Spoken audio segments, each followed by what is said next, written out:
Welcome to Testor ScaleWorkshop. I'm Brett Green, and today I'm in sunny Texas at the Embassy Suites Hotel at Dallas Fort Worth Airport for the 19th Squadron EagleQuest 2010. The staff from Squadron have been busy last night and this morning setting up, so let's go and take a look at the fruits of their labour. The truck started arriving on Thursday afternoon, and the rush was on to set up the reception area and the main competition room, which also doubled as a seminar area. Competition categories covered a wide variety of subjects for both senior and junior modellers.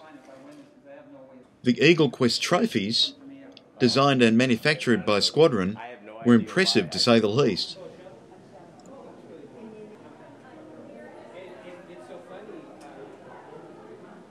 But the first order of business for many visitors who arrived on Friday morning was the Squadron Open House.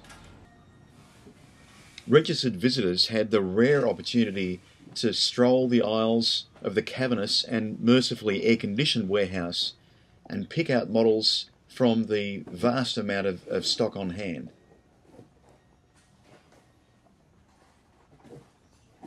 Premium pass holders to EagleQuest 19 were offered a whopping 40% discount on anything they could fit in their shopping trolley.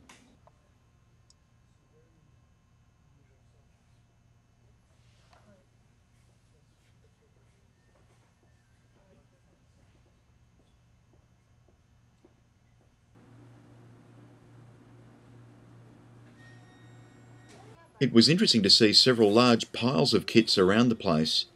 These boneyard kits were sacrificed to provide spare parts for Squadron customers.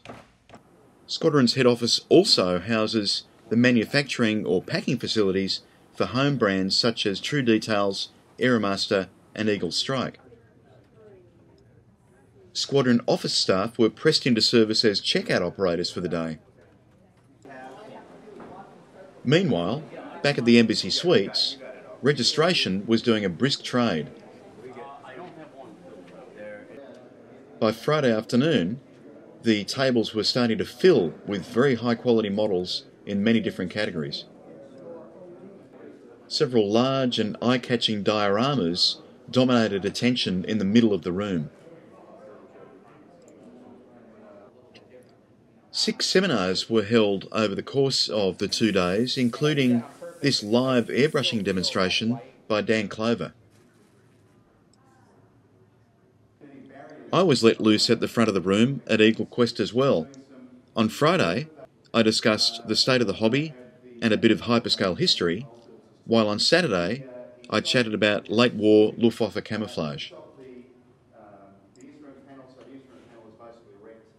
Saturday night saw a social function, a welcome and reception hosted by Mike McMahon, President of Squadron.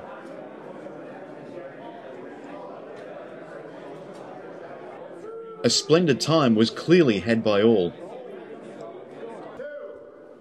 But business was on the agenda too. A new Grand Marshal had to be elected for EagleQuest 20 next year. Sean Glaspel removed the special hat with great pomp and ceremony before handing it over to Greg Stewart after the election.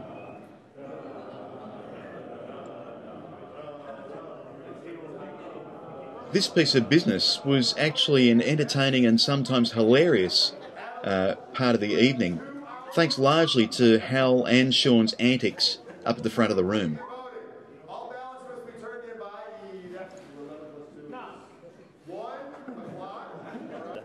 The raffle was a very popular feature as well.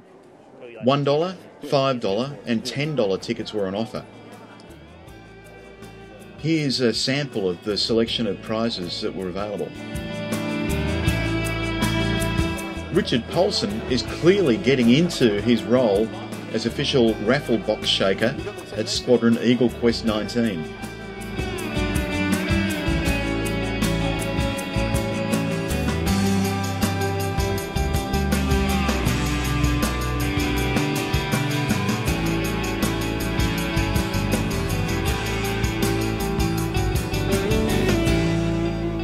Well, here I am on the last day of Squadron EagleQuest XIX, and there are a lot of people, as you can see, in the display area taking a last opportunity to look at the fabulous models on display.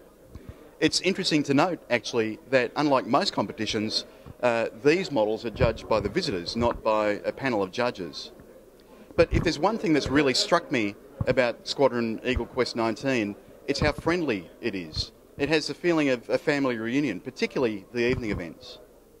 But all good things must come to an end, and such is the case with Squadron EagleQuest XIX, and I'll be looking forward to seeing what happens in Squadron EagleQuest XX next year. My name's Brett Green. Bye for now.